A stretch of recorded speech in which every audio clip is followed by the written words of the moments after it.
Duck and cover.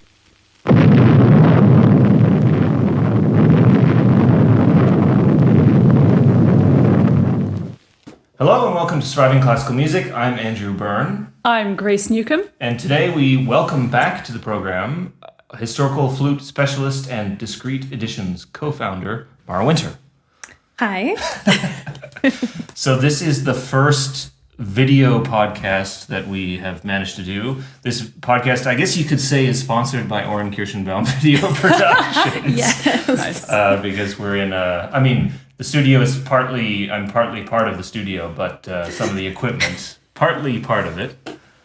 Some of the equipment is obviously above my pay grade. Yeah. So Great. Here we are. It's a great start. Just inspire confidence.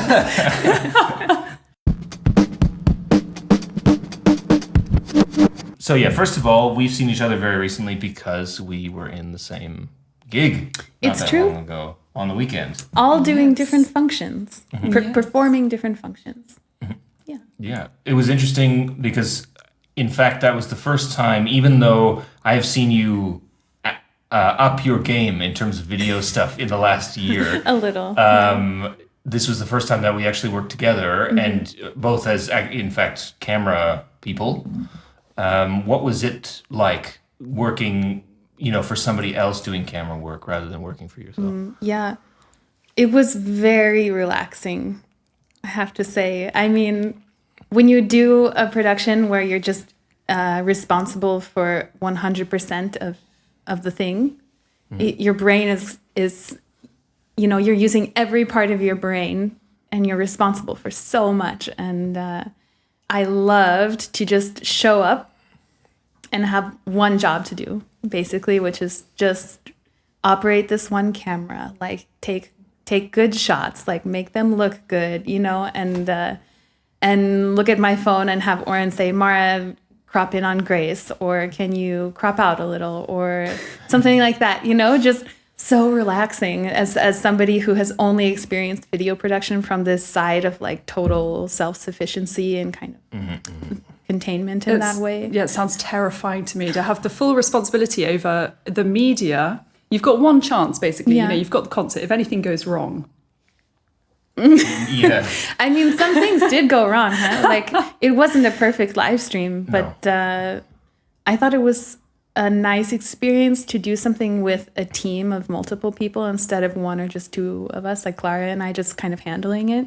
Yeah. It feels a lot safer, I think. Yeah. Yeah. And Grace, and you sang.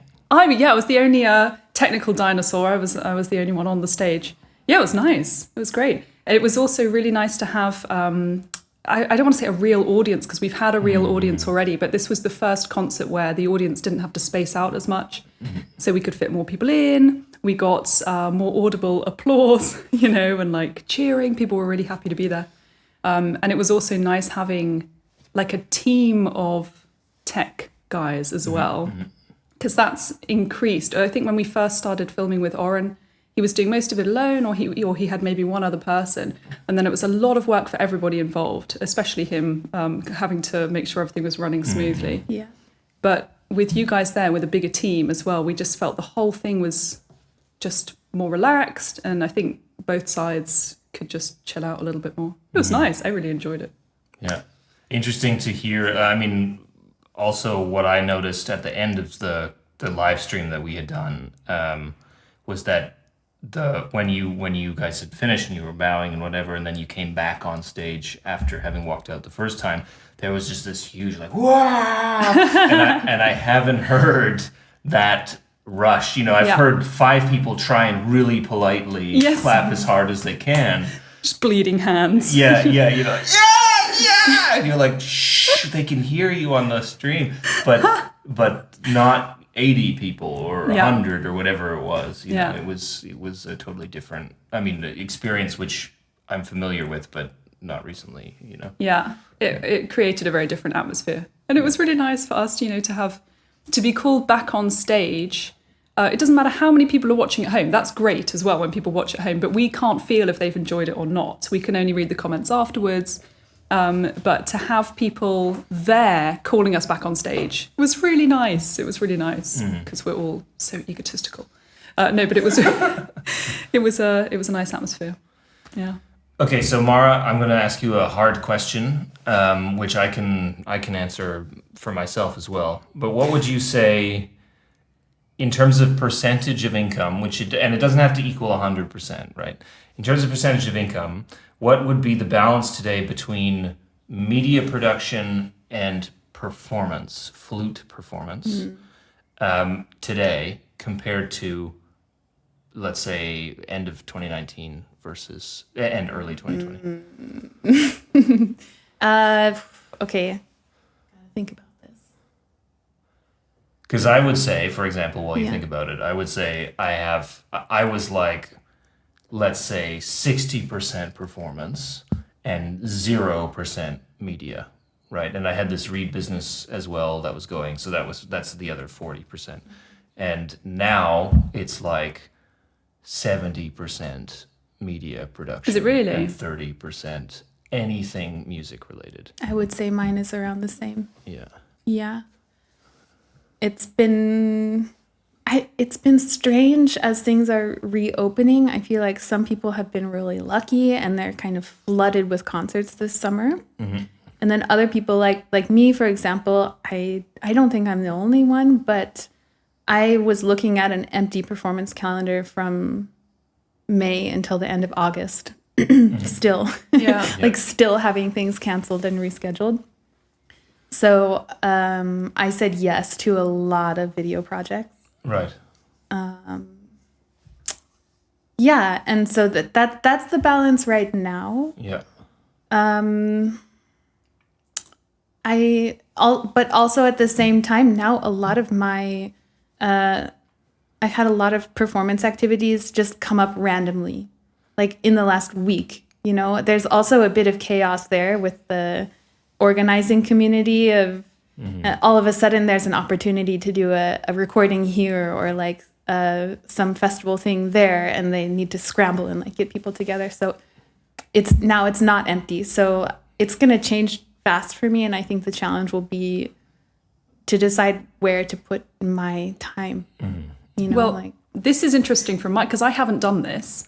I'm missing out.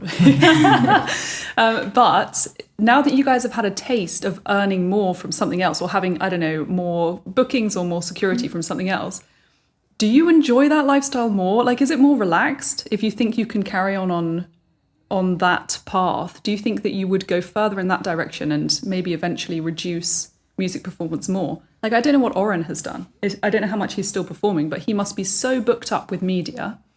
I imagine it's not worth it for him often to take a musical gig unless he really wants to. It's not worth the money. Do you feel any inkling that you might go the same way, that eventually it won't be worth you taking a gig over doing leaving space for a production or some media thing as a main job? I don't feel that way.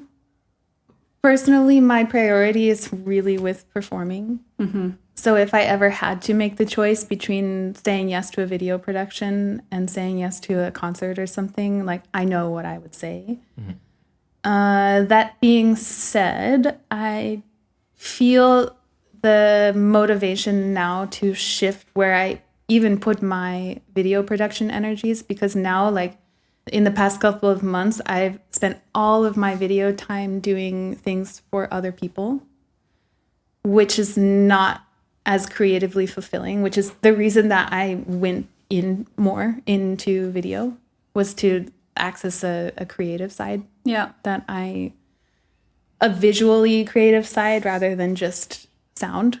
So now I'm thinking a lot and making plans about how I can really shift that back into just continuing to make things for myself, you know.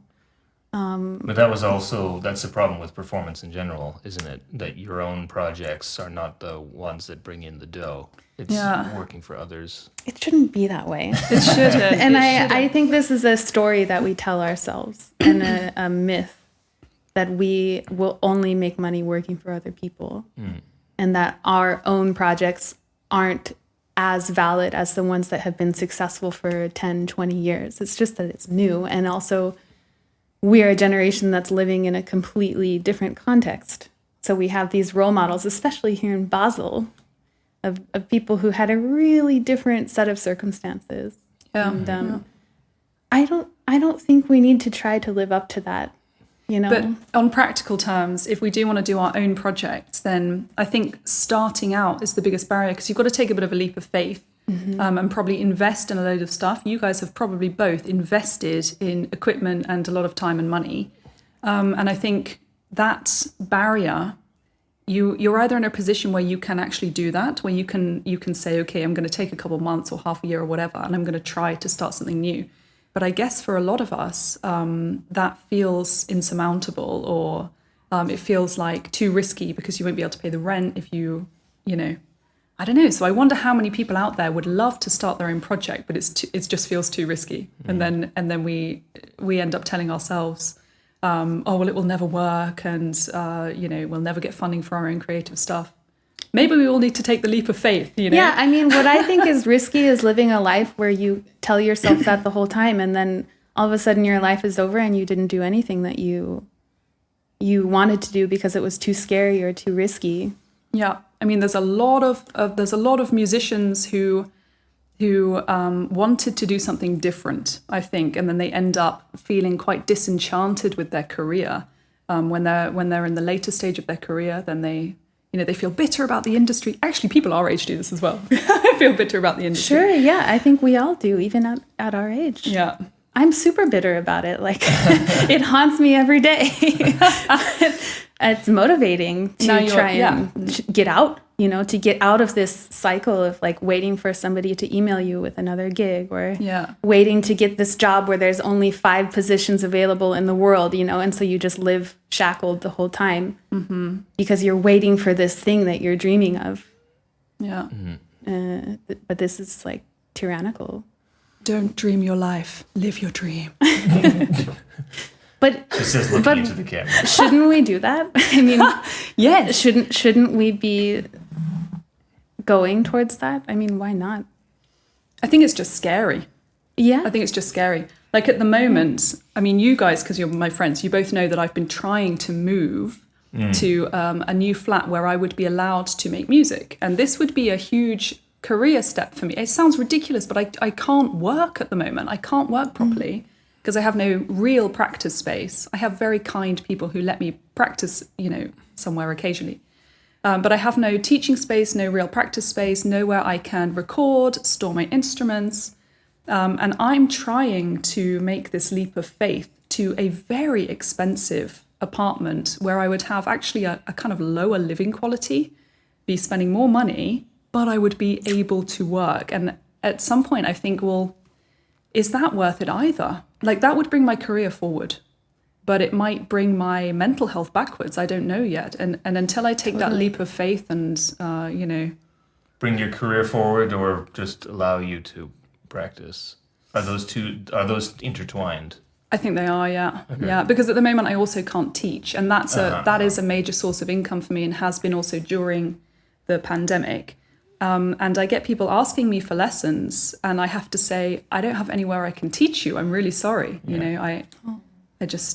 So that feels like a necessity, but it's also really terrifying. And I could understand why people would want to stay in the comfort zone of at least knowing their situation, their living and their career situation. I still don't know if I'm going to manage to to make that change, But like you said, I think sometimes you have to think, well, if I don't do this now, if I don't make myself a little bit uncomfortable now and risk it, am I going to wish I had in 10 years' time when I'm looking at the people who did? And I think I could have done that and I wish I'd had the courage.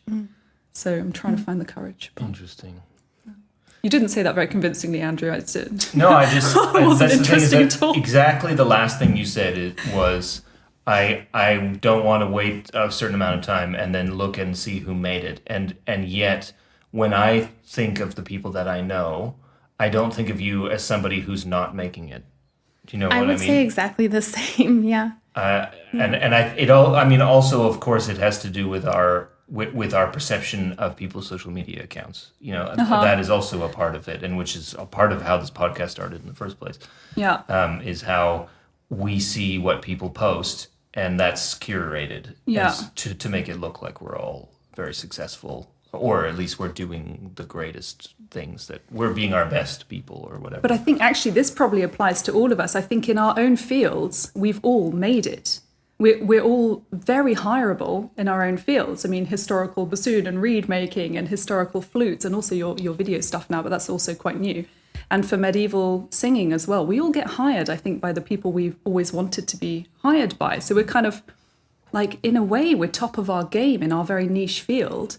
But with the 10-year in the future thing, I think if I stay on this path, it's really little things that will bug me. Like, will I ever have a garden? Will I ever have a cat? Will I ever be able to take like 2 weeks holiday twice a year? Christmas, go see the family, summer holiday.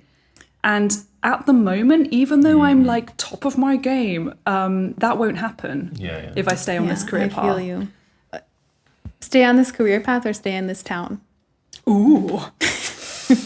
New considerations. That's been on my mind in the past couple of days. Yeah. Well, in the past a long time. Yeah. But is it the career path or is it the town? Because here it is so expensive to live. Yeah. We could never dream, like with our kind of income, we're never going to have a garden. No. We're never going to buy a house. No. So I don't know. I that's my challenge at this time, is really deeply considering if I can fulfill the life that I am dreaming of here. I was talking as separate from a career, as separate from the kind of thing that Grace was talking about before, as where I am in my career, sort of thing. So like the lifestyle versus. I want to keep my career. Yeah. But I would also like to live a healthy, happy life. Yeah. And here in Basel, this is really challenging. I think I barely know anybody here who's a musician the way we are, who is living in a comfortable way. Yeah. That's I think scary to me. The only people who live in a situation which is anything like my parents or their friends are retired professors from the Schola. Those are the only people where I'm like, this is pretty much what my parents and their friends are living like. Yeah. And I'm going, even their positions have been split up into 2 or 3 different people. So like they had 100%, but now it's 3 times 30% or something. So it's just a whole different ballgame, even at the top, like the very top level. Yeah. In terms of positions. So very strange. But if you did decide to move somewhere else, do you think that the wages would also match? Like, would you be able to get that quality of life? Because you'd probably be getting a lower wage. Sure, but your cost of living would be lower. Yeah. We don't need to make as much money if we live in southern France or almost anywhere else. Anywhere in the world. Yeah. I was talking, so this whole year I've been doing a special study with Ken Zuckerman, who's this, if you don't know him, look him up. I mean, he's the master. I mean, he's this very, very fine performer of the Indian sarod. He specializes in North Indian classical music. And so we've been doing a study on modal improvisation together over the past year. And yesterday I finally had an in-person lesson with him, like for the first time, and it was so nice. But actually, I was such a mess over the stuff that we're talking about right now that I think we spent like half the lesson just talking about this. Because he's one of these people who came in the wave of international people to Basel in the 70s or early 80s, and he was in the right place in the right time. He was able to like sort of create like a very beautiful life here, which he's still going on with, and it's so inspiring. But the conclusion that we kind of came to was that as musicians, especially musicians who are specializing in something so obscure in a lot of ways, we're chained to that, or we have to decide like what is more important, or at least the world makes us feel like we have to decide like, okay, like this is what I've spent my life specializing in. I've gone through so much to get to this place, and this is the only place that I can do it, you know, like because the quality is so high, and like if I go anywhere else, the quality will suffer, and then I will be betraying myself or something. What the funny thing about that thinking, and that we don't factor in, is that the quality wherever we go is going to go up because we go too. Yeah. Right? Like this. I mean, it's just another, you know, like if you're saying, if that is exactly, it's like a toxic mentality, you know, like I have to be here because things are just so good. Yeah, it's this fear thing. Yeah. It's just this fear thing that if we leave, somehow the world is going to forget us, and our colleagues will forget us, and someone will replace you, or But this does happen. people do get out. This does happen. Like, I'm free! Get me out of here! I think, well, okay, I come from the perspective of coming from the UK to Basel, doing a degree at the Schola, and then thinking that I will go back to the UK. And when I started studying and I told everyone, yeah, I'm going to go back after my degree, a lot of them said, no, you won't. And they knew already. And I said, yes, I will. And then I didn't. And then over the years, as I've stayed, I've seen other people go back and in a similar field to me, or in a different field or whatever. And it might be the UK, or it might be a different home country. And they've either ended up coming back to Basel, or when I talk to someone in the UK and they say, oh, I'm homesick, you know, how is it over there? They say, don't do it. I came back and I wish I'd stayed. So that's also like that's a real, I think we idealize leaving as well, because it is really hard here sometimes. But I think if I went back to the UK and tried to do anything similar to what I'm doing now, whether it's teaching early music performance or whatever, I think I would have to spread myself so thin, just trying to get enough gigs and enough sort of lower paid singing lessons. I think within a year, I would be disenchanted with that as well. And I'd be thinking, actually, maybe my very poor quality of life was actually better in Basel. That's the warnings I've been given. And I've also seen people moving back home, and then slowly their gigs have dried up. As soon as somebody hears that they're not around and they think, oh, well, travel and rehearsals will be a bit more complicated, then the requests slow down very, very quickly. This is what I've heard. So that's also probably a genuine concern if we do want to keep the kinds of gigs that we have now with the same colleagues. It would be tricky if we rod off somewhere else. This is going back to the same thing of when you're building your life around working for other people, then you're kind of at their mercy, and you have to hope that they remember you and hope that they're willing to bring you from wherever you are. Versus people I know who have just kind of cultivated their own things, you know, they're in charge of that. They're in charge of getting the concerts for their own projects. And it's a lot harder, I think, but to me, in my mind now, it seems like a key going forward. And I can't say because I don't know if it's going to work yet, but this is kind of my goal, I guess, in the next few years. But yeah, I think I said that on the last podcast, that I was already sort of working towards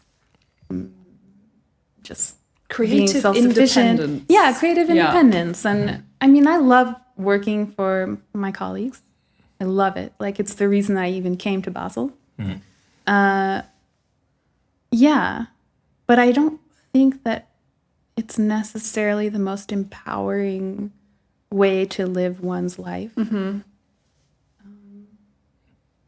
This is on my mind. Yeah, no, I think you're absolutely right. I think it's good to set up at least a certain level of temporal and financial and creative independence. And then if you want to keep ensemble gigs here and there, if you want to travel for other people occasionally, that's great.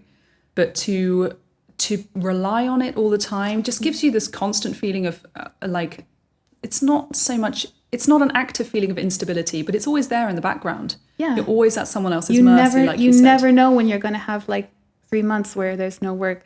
Especially, I mean, you're a singer, so it's very like you're lucky in that way that I mean, of course, you specialize in something rare. Obscure.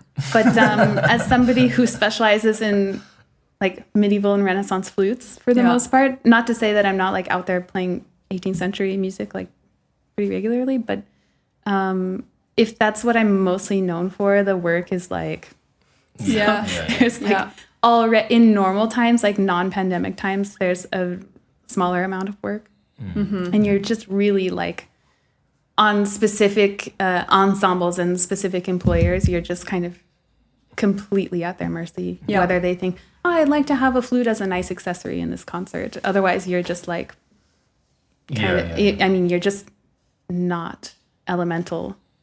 It's true. Like my instrument is not like an elemental function in you feel like it's a bit luck of the draw if they want a flute color. Yeah, it's a color. Yeah. It's a color for a lot of people. So it's something that I've had to kind of be at peace with, you know, but also a big motivation to create my own thing. So creating your own thing, would this look like solo programs or like more just sort of online presence, like creating media just one thing at a time, doing your own filming stuff? Or is it something completely different? Yeah, well, there's a lot of, I mean, it's kind of a garden, you know, like there's one kind of flower here and another thing growing there, and you're kind of tending to it all the time. And I mean, now I have Phaedrus, which I'm constantly working on making a bit more sustainable, and then also creating performance projects that are smaller in scale, you know, like duo projects, for example. I'm not really there with like a solo program yet. I think this is a big challenge for a flute player to do it like a totally solo program, but it's in my mind, but it's not something I'm super excited about right now. And then of course with the video stuff, I don't know. Let's see. I think right now I'm just focused on trying to create space for Clara and I to really do what we want to do. Yeah. You know, and really show more of our style and our aesthetic. Not that I don't like filming people's concerts and stuff, but it's just constrained in this way where it has to be perfect. And again, you have that pressure of like you're responsible for somebody else's product in a way. If you sort of screw up your own video recording, and then you're like, oh, but then you can do it again. Yeah. You know? And it's not, you're not going to have angry emails or like this sort of black cloud of worry. So yeah, I can understand that. Yeah. But I don't know how many projects I've been a part of where the musical people came back and said, video projects I'm talking about, where the musical people came back and said, this is not at all what we asked for. And yet it was exactly how we interpreted what they asked for. Oh, well, that happens. Oh, yeah. It happens all the time. All the time. And what's sad is that for me, this has been mainly in the context of a live broadcast. It's not like something you can edit later. And in some cases, we've been recording it anyway, so we could make an edit. But then there's this complaint over this is not at all the way it should have been done. And you're like, you have absolutely no idea of the challenges that you have imposed on us. And at the same time, our job is the best way to translate what you're doing on stage for someone who's sitting at home, which is a totally different thing when you have only one view screen. You can't see everything. If you see everything, you're like, this is boring. So you have to see different angles and all of this sort of thing. And what's interesting is that that's not what somehow the mind's eye of the performer is just not cut out. You know, if they are not involved in video or any of that, they just have really no clue as to how best to convey something. And it's very interesting to be part of, to be open, to being exposed to that side of things, where the people who are on the recording end of it carry so much responsibility, in fact, in the end, where yet the musicians themselves think it's all on them as well in that relationship. I think the most difficult part when I film other people in negotiating the final product with them is that I don't know a single musician who doesn't have a really difficult time watching themselves on video. And I can't tell you how many times I've been asked to cut beautiful shots because the person didn't like the way some aspect looked of them. Yeah. Yeah. This is, I mean, This is really hard at the beginning. I mean, I don't know if you guys remember when you first heard or saw yourselves on a recording. yeah, I do. I thought, oh my. I remember one time, so I have this duo with Hannah Marti Moirai, and we played our first concert in Basel, like back in 2016 or something, and we filmed it. And it took us, I think, 3 months to get the courage to watch the video. Yes. And then we had to get drunk. Like there was no sobriety involved. Oh And my. still it was like really difficult. And I was depressed after. It's terrible. It's terrible. I'm getting better at this now because Yeah. obviously over the past year we've seen a lot more footage of ourselves as well.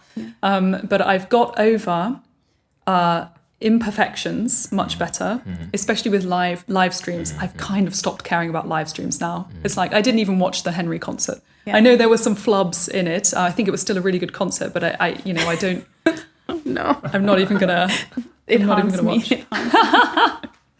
But There were one or two on the video end as well. Like there were one or two That's what that. software Oh, you're not accidents. talking about the video flubs. oh, I had some beautiful voice cracks, just like in the Oh. middle of a beautiful line, and I'm like, ah, carrying on. You know, I've stopped worrying about those things now because Yeah. But that's it. It's live, right? it's live. It's Yeah. live. Yeah. If I ate some hummus and chips, within the last hour, maybe there's going to be a hummus line in there. No, but I just don't. I don't watch it back now. And I remember Baptiste Roman saying the same thing to me. If somebody complimented him on a CD or something he'd done recently, and he would say, "I don't know, I never listened to it." And I'm now the same. I don't even listen to CDs back, I haven't in I don't know how long. And I stopped worrying about it because the audience, no matter how ugly or hideous you think that your performance is, the audience actually generally really likes it unless you're a terrible musician. Yeah. So it's not worth worrying about. I don't think I've ever seen a YouTube live chat comment in any of the streams we ever did where the person said, "This is bad." It was never negative. No. It was. I mean, if anything, if there was any comment that was not relevant to the music, they were saying hello from Alaska or something. Yeah. But it was never, oh, oops, or something. Yeah. That never happened in any. Yeah. In I don't know how many streams we've done in the last 6 months. So, yeah. So I think generally the public are really not. They're all enthusiastic. They're just happy to actually, even in the pandemic, be able to watch something live. But also the thing about seeing yourself on video I find really interesting because when we see like a bad photo of ourselves or a bad video, I was so shocked when I first saw myself on video. Like I just thought I didn't know my head looked like that, and you've got to remember other people. There's no point hiding the video. Everyone else is looking at you all the time. They know that you look like that. You're the only person who didn't realize that's what you look like. To other people. Yeah. So they say, when you say people don't want a beautiful shot in there because they feel weird about it. Yeah. I think when you see yourself on video for the first few times and you think, oh, I look really awkward, you've got to remind yourself, you always look that awkward. Everyone else sees it. or maybe you don't look awkward and that's just your, like I think we all have this idea of how we look, you know? Yeah. That's just, it's so strong, Yeah. And then you see yourself and it doesn't look the way you thought. So you think it's awkward, but it's not at all. It's probably incredibly beautiful. It looks the same way everyone else sees you every day. Clara is my practice model for portraits. And I mean, I've taken pictures of her that I'm just gagging over, just beautiful, beautiful. And she never wants them to see the light of day because to her, in her, she has a vision of how she looks. Yeah. She's probably going to kill me for talking about this actually. But but everyone is like that. Yeah, it's not just Clara, it's also me too. Like if I see a picture of myself at the wrong angle, I want to just hide forever. Mm-hmm. And it's like that for everyone. Yeah. And I'm kind of obviously we never fully get it. I'd be pretending if I said, oh, I don't care how I look or whatever on video. But I do feel like you've got to get over it at some point. If you want to be producing media, if you want to keep doing concerts in a pandemic, If you want to have the easiest possible time producing a live stream or a filmed concert, trust the videographer, trust the people on the technical side, and just do your work. Yeah. And if you prepare well, you'll get a good product. And But we also have a responsibility to make the performers look good. Yeah, because sure. there is a science to that. Yeah. And there's a way, like, I think I listened to you talking about this on another episode or something about how, just things about proportions and cropping and how to frame a subject, you know, which we are actually responsible and have control over, and it can really affect the way somebody looks. Yeah. And we kind of owe that to the performer to take attention, you know, to put attention into making them look good, not just we record them, but we make them look really good. Yeah. But I think this is a really useful skill to have if you want to get rehired, because even if the performer doesn't really realize how you're doing that, if they know that, when I'm on video with that person, I really like it, you know, and it's because they feel that they look good or they sound good, you're more likely to get rehired by the people who you know, think that they look beautiful on your final product as well. I definitely think we should come up with a list on this channel at some point where you have the artfully done single camera shot recordings of someone recording their own concert, you know, like where traditionally the archival recording is like a camera in the back of the room and you can see everything and you can't really see the musicians actually. Whereas, for example, I watched last night Mateo's graduation recital, which you recorded. Yes. And there were two cameras, Yes. right? One tele and then one just a kind of a main shot. But actually you were what, 3 rows behind? You were in the audience. Yeah. And so what actually the largest number of people filled the frame. So actually we could see very clearly what was going on. Rather than it being like, oh look, it's a very large and empty church. Yeah. You know? I think there's sometimes I like to see the space. For example, in Kartäuserkirche, it's a very beautiful church. Now I'm working on editing Henry von Engen's recital. And that time I did choose to put the tripod further back because I loved actually, what I missed in Mateo's edit was that you didn't see the symmetry of the architecture and this beautiful space that they were inside. So let's see in this next one. But you have Maybe more it's than one camera, disappointing. right? In that one.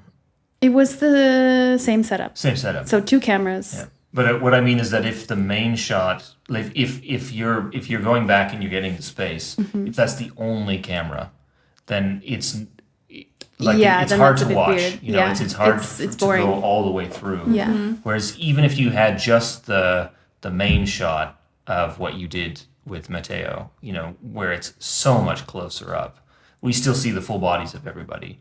But just that, suddenly we can actually see and like see the faces and so on, which really changes the whole thing. Yeah.